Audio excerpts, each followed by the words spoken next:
갈라디아서 5장 1절과 13절에서 25절 말씀 중 20절까지 교독으로 읽겠습니다. 1절을 제가 읽겠습니다. 13절부터 읽으시면 되겠습니다. 그리스도께서 우리를 자유롭게 하려고 자유를 주셨으니 그러므로 굳건하게 서서 다시는 종의 명예를 매지 말라. 이들아 너희가 자유를 위하여 부르심을 입었으니 그러나 그 자유로 육체의 기회를 삼지 말고 오직 사랑으로서 종로로 온 율법은 내 이웃 사랑하기를 내 자신같이 하라 하신 한 말씀에서 이루어졌나니 만일 서로 물고 먹으면 내가 이르노니 너희는 성령을 따라 행하라. 그리하면 육체의 욕심을 이루지 아니하리라. 육체의 슬은 성령을 거스르고 성령은 육체를 거스릅니다. 이 둘이 서로 대적함으로 너희가 원하는 것을 하지 못하게 하려 합니다.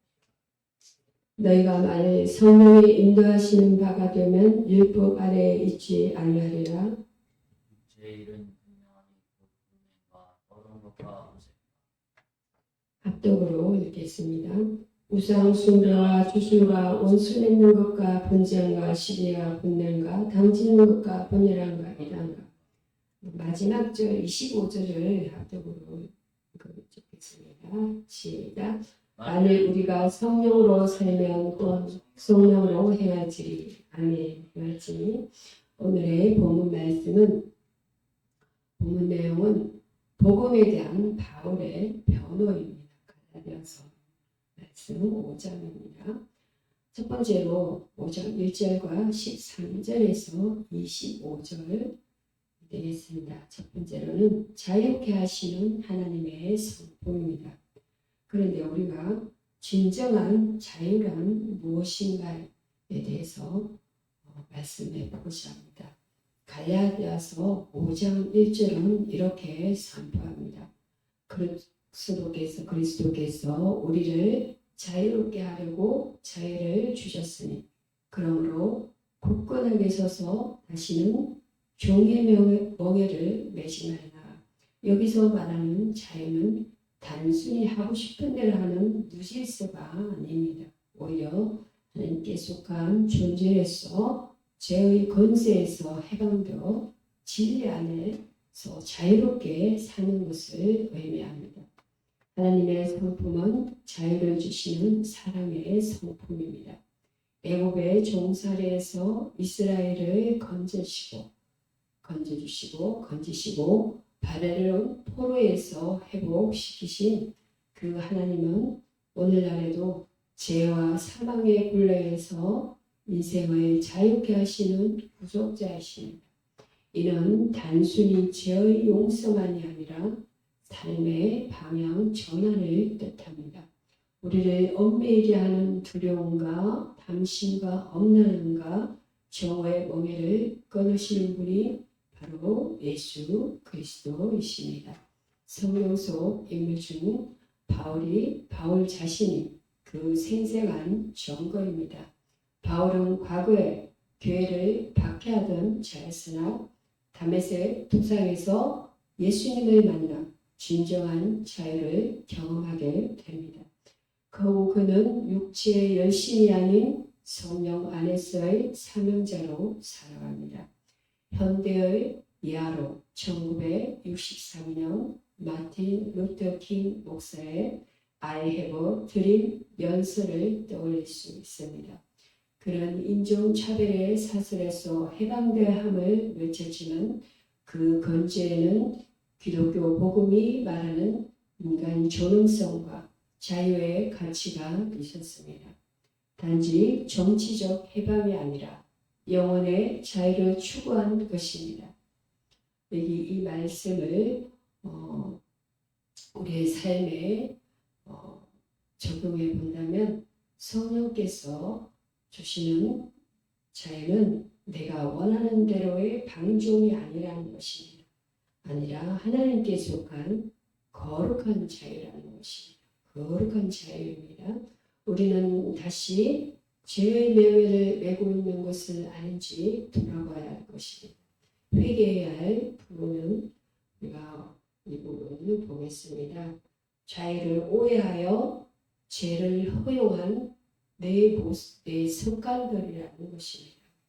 성령께 진정한 자유의 삶을 인도해 달라고 기도해야 할 것입니다. 두 번째로 사람의 본질은 육체의 소유과의 전쟁이라는 것입니다. 본문 13절에서 15절은 우리 인간의 내면에 있는 갈등을 정확히 드러냅니다.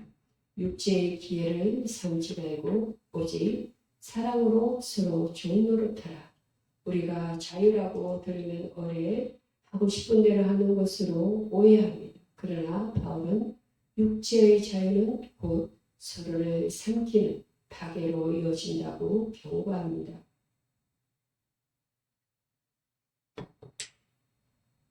성경 말씀은 이렇듯 정확무한 것입니다. 하나님의 말씀입니다.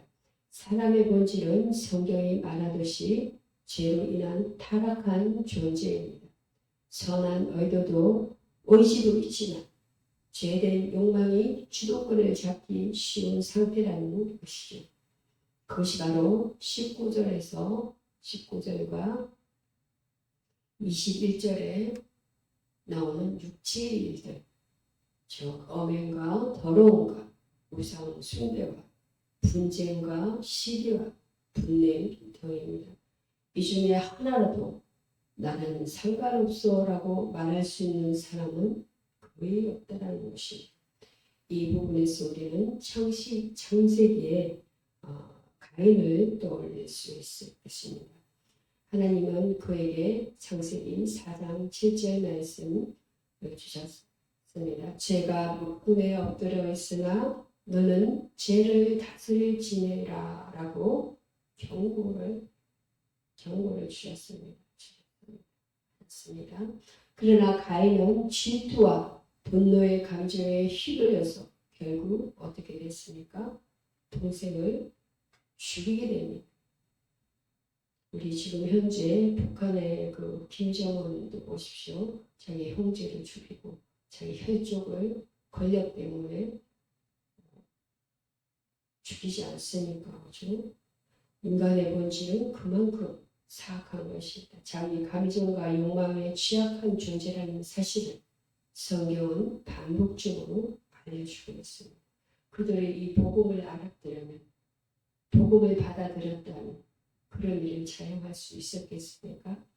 한편 미국 심리학자 월터 미셀의 유명한 실험 마시멜로 테스트에서도 유혹을 참지 못한 아이들이 장기적으로도 자제력과 인내에서 약한 결과를 보였다는 사실은 인간의 본질이 적극적 쾌락의 약함을 보여주는 실제 사례인 것입니다. 우리의 삶 속에 적용해 봅시다. 우리는 날마다 육체의 소욕과 싸워야 하는 것입니다. 분노와 탐욕과 엄랑과 시기, 이런 죄들을 우리 안에서 고개를 들고 있습니다. 여기서 우리가 회개할 부분은 이러한 소욕을 내버려두고 어쩔 수 없어라고 합리하는 점입니다. 우리도 이럴 때 많지 않습니까? 그렇죠? 성령님의 도우심을 간절히 구해야 합니다. 우리 열심을 내어서 항상 기도에 힘쓰도록 합시다. 세 번째로는 성령의 역사입니다. 열매 맺는 신자의 삶입니다. 우리는 갈라디아 성령의 열매에 바울은 22절부터 성령의 열매를 제시하고 있습니다. 오직 성령의 열매는 사랑과 희락과 또 화평과 같이 한번 해봅시다. 오래 참음과 자비와 양성과 충성과 온유와 절제, 이렇게 나왔습니다.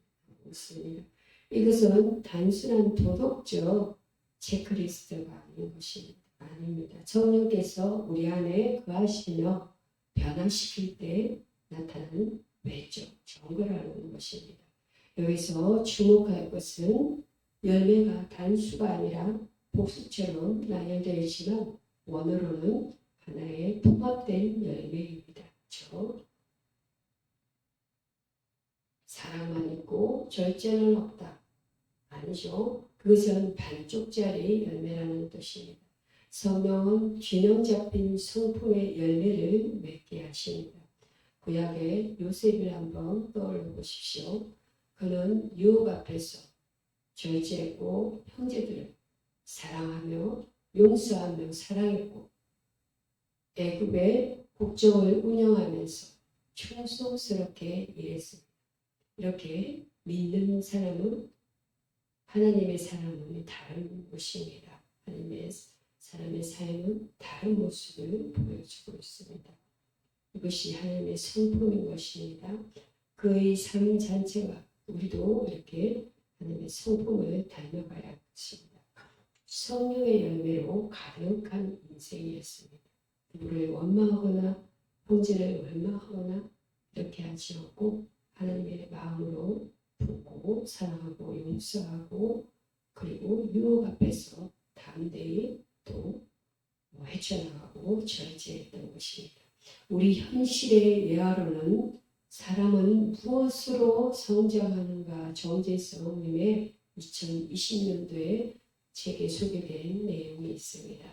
감옥에서 폭격주를 잃은 재범 유흥군 남성이 상담사를 통해 자신의 감정과 충동을 이해하고 통제하는 훈련을 받은 후 사회에 복귀하여 긍정적으로 변해갔습니다. 이는 단지 상담 기술이 아닌 성령의 인도하심을 받는다면 인간이 변화될 수 있음을 보여주는 실제적 사례로 해석될 수 있는 것입니다. 적용해 보겠습니다. 우리의 삶에 성령의 일매는 성품의 변화입니다. 우리는 오늘 살아가며 사랑하며 살았는가 절제하며 살았는가를 돌아봐야 합니다. 회개할 부분은 열매 없는 삶을 당연하게 여긴 것입니다. 변화의 열쇠는 성령님의 내적 인도하심을 붙드는 기도에 있습니다. 네 번째로 복음 안에서의 실천과 소망입니다. 천국 시민의 삶인 것입니다. 본문 마지막 절 24절은 이렇게 말합니다. 예수의 사람들은 육체와 함께 그 정욕과 탐심을 십자가에 못 박았느니라. 이것은 단순한 검욕주의가 아닙니다. 예수님의 십자가가 내 삶의 기준이 되었다고 고백합니다. 예수님의 십자가는 우리를 죄에서 건지셨을 뿐 아니라 새로운 삶의 방향과 목적을 제시하십니다. 이것은 이 땅에서 천국 시민처럼 사는 삶입니다. 세상의 가치관이 아니라 하나님의 뜻에 따라 사는 사람들, 그들이 바로 바울이 변화하는 복음의 수혜자들입니다. 예수님은 다시 오실 것입니다. 이 땅은 잠시입니다. 우리는 천국을 바라보며 사는 순례자입니다. 요한계시록 21장에서 새하늘과 새 땅의 모습이 등장하는데 그곳에는 눈물도 없고 사망도 없고 아픔도 없는 완전한 자유와 평화가 있는 곳입니다. 우리는 그 소망을 품고 오늘 하루를 살아야 합니다. 우리의 삶 속에 적용한다면 오늘도 십자가 앞에서 내 정욕과 탐심을 못 박아야 합니다. 회개할 것은 내 욕망을 그대로 품고 신앙생활의 겉모습만 유지했던 이중적인 모습일 것입니다. 변화는 복음 앞에서는 진정성 있는 순종입니다. 이 땅에서 천국 백성답게 살아가기 위해서는 성령님의 인도가 절대적으로 필요합니다. 기도하시겠습니다. 하나님 아버지, 우리에게 참된 자유를 주신 은혜에 감사합니다. 날마다 육체의 소욕과 싸우는 우리에게 성령의 도우심을 부어주셔서 사랑과 희락과 절제의 열매로 살아가게 하소서.